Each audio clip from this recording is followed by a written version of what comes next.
$4 billion, that's how much trade Canada ripped out of the US orbit and handed to China in one deal, in one trip to Beijing. Trump called it a betrayal. Economists called it a geopolitical earthquake. The question nobody's asking: who wins, who loses, and why should every American care about their grocery bill right now? If you've never thought about Canada as a geopolitical player, start today, because what just happened between Ottawa and Beijing is one of the most consequential trade moves any US ally has made in the last 30 years, and most people are sleeping on it. Before we get into the numbers, if you want real financial analysis that the mainstream skips over, hit that subscribe button right now. Drop a comment below. Do you think Trump's 100% tariff threat is a power move or a massive mistake? Watch till the end, because part 3 is where it gets dangerous. Now let's get into it. To understand why this deal is a shockwave, you have to go back to October 2024. That's when Canada, following the United States and the European Union, slapped a 100% tariff on Chinese electric vehicles. Then came an additional 25% tariff on Chinese steel and aluminum. Canada was walking in lockstep with Washington, presenting a unified Western front against what both governments called China's unfair subsidization of its manufacturing sector. China didn't take it sitting down. By March 2025, Beijing launched what it officially called an anti-discrimination probe into Canadian trade. The result: China hit Canada with 100% tariffs on Canadian canola oil, canola meal, and peas. Then came 25% tariffs on Canadian pork and seafood. This was surgical. China targeted the economic heart of Western Canada: Saskatchewan, Alberta, Manitoba. The prairie provinces growing the majority of Canada's canola were suddenly staring at a market that slammed its doors shut. Here is where the 4 billion number comes from, and you need to hear this clearly. China was Canada's single largest customer for canola seed. In 2024, that market was worth approximately 4 billion. When Chinese tariffs hit, Canadian exports into China collapsed. Total canola seed exports from Canada fell roughly 13% between January and October 2025. In Saskatchewan alone, canola exports to China dropped 10%, Alberta 10%, Manitoba 15%. Seafood exports from Nova Scotia and British Columbia to China fell by approximately 30%. These are not abstract percentages. These are farming families and fishing communities bleeding out in real time. Now here's what makes this story even more explosive. While Canadian farmers were watching their biggest export market disappear, the United States was simultaneously imposing its own tariffs. By August 2025, Trump had raised tariffs on Canadian imports to 35%. Canada, a country that sends roughly 75% of its manufactured exports to the United States, was suddenly getting squeezed from both sides. Washington on one side, Beijing on the other. This is the economic pressure cooker that Prime Minister Mark Carney walked into. And Carney, a former central banker who understands capital flows better than almost any world leader alive today, made a calculated decision. He wasn't going to wait for Washington to ease up. He was going to build Canada an exit. On January 16, 2026, Carney flew to Beijing. He sat down with Chinese President Xi Jinping, and when he walked out of that meeting, he announced what he called a preliminary but landmark trade agreement. The terms were specific. Canada would reduce its 100% tariff on Chinese electric vehicles down to 6.1%, allowing up to 49,000 Chinese EVs into Canada annually. In exchange, China would cut tariffs on Canadian canola seed from a combined rate of approximately 85% down to 15% effective March 1, 2026. China would also remove tariffs on canola meal, lobster, crab, and peas. Carney himself said the deal would unlock nearly $3 billion in export orders for Canadian farmers and harvesters. The canola seed market alone, that $4 billion market that China had shut down, was being reopened. That is a country actively redirecting its trade arteries away from an unreliable partner. And Carney said something that should have set off alarm bells in Washington. He said that in recent months, China had been more predictable than the United States. The Prime Minister of America's largest trading partner stood in Beijing and told the world that China was a more reliable business partner than the current US administration. That is a geopolitical verdict delivered on camera. Trump's reaction was exactly what you would expect. He took to Truth Social on January 24, 2026, and wrote, "If Canada makes a deal with China, it will immediately be hit with a 100% tariff." He called Carney governor, a deliberate insult, referencing his claim that Canada should become the 51st US state. He accused Canada of wanting to become a drop-off port for Chinese goods.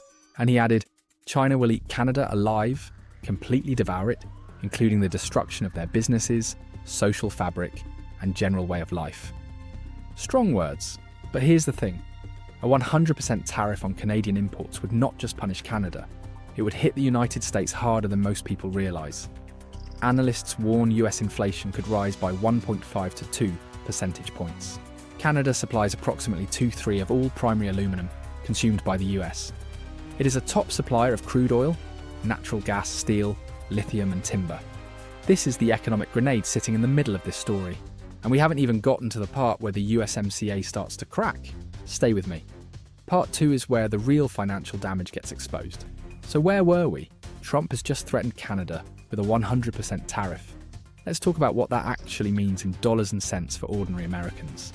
The United States and Canada run one of the largest bilateral trading relationships on the planet. Canada is America's second biggest trading partner.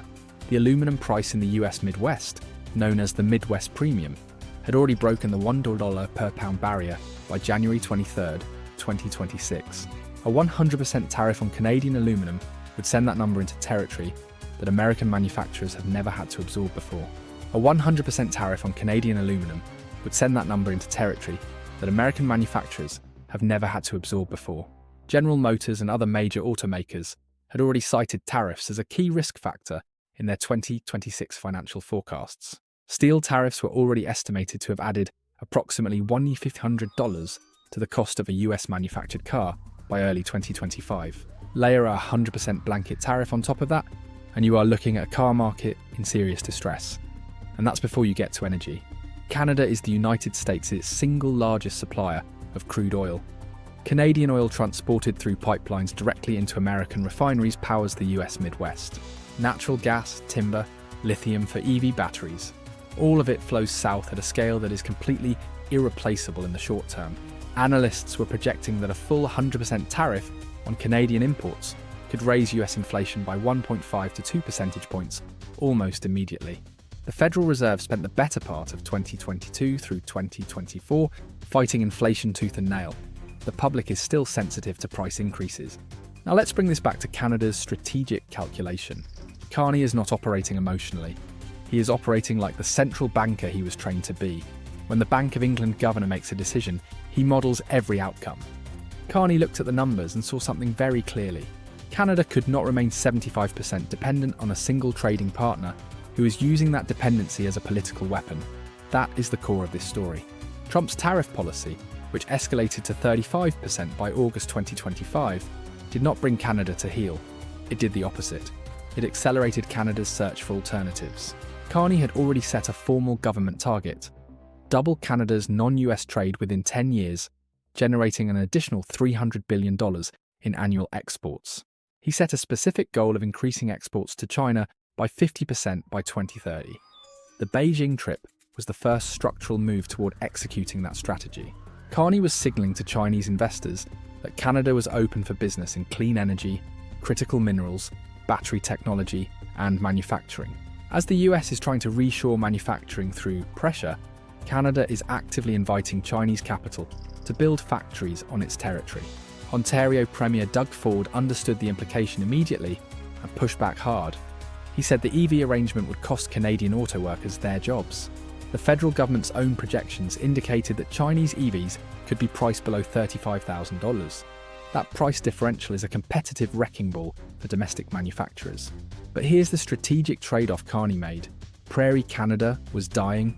Agricultural exporters had lost access to a $4 billion market. The cost of doing nothing was just as high. The US Trade Representative Jameson Greer called Canada's EV tariff reduction problematic. He warned that Canada may come to regret the decision. Greer said we have tariffs to protect American auto workers from those vehicles. That reveals the core tension that nobody in Washington wants to say out loud. The US built its tariff wall to protect industry.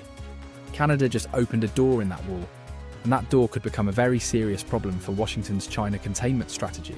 If Chinese goods can move into the US under USMCA terms, Trump's entire trade architecture against Beijing starts to develop a leak. That is where this gets truly dangerous. The USMCA is the framework that allows goods to move between the three countries with minimal tariffs, provided they meet specific rules of origin requirements. If Chinese EVs enter Canada at 6.1%, get assembled on Canadian soil, and move south under USMCA terms, Trump's entire tariff wall against China gets bypassed. This is exactly why Trump used the phrase drop-off port. He is identifying a real structural vulnerability in his own trade strategy. The USMCA contains a clause that allows member countries to terminate the agreement if one enters a deal with a non-market economy, and China is designated as such. Trump dismissed the agreement, the same one he once praised, as irrelevant. This signals he's prepared to use the USMCA review as a massive pressure point. The global trading system built after World War II is fracturing. US allies are no longer willing to simply absorb economic pain on Washington's behalf. Carney said at Davos, "We are in the midst of a rupture, not a transition." He urged middle powers to deepen cooperation against economic coercion. Trump responded saying Canada lives because of the United States. Carney shot back, "Canada thrives because we are Canadian." This is a relationship fundamentally changed. The financial bottom line? The US runs a deeply integrated supply chain with Canada that took 50 years to build, and it's already hurting. Canadian travel to the US is down 31%. Exports of American spirits to Canada collapsed by 85%. Billions of dollars are evaporating. The harder Washington squeezes, the faster Ottawa pivots. This isn't speculation, it's the demonstrated pattern of the last 18 months. China has committed to removing visa requirements and boosting investment in clean energy. The architecture of a parallel relationship is being built. The question is not whether Canada made the right deal. The question is whether Washington wakes up before the reorganization completes itself. If this analysis gave you something to think about, hit that subscribe button. Drop your thoughts below. Is this a bluff or a permanent shift? Thanks for watching.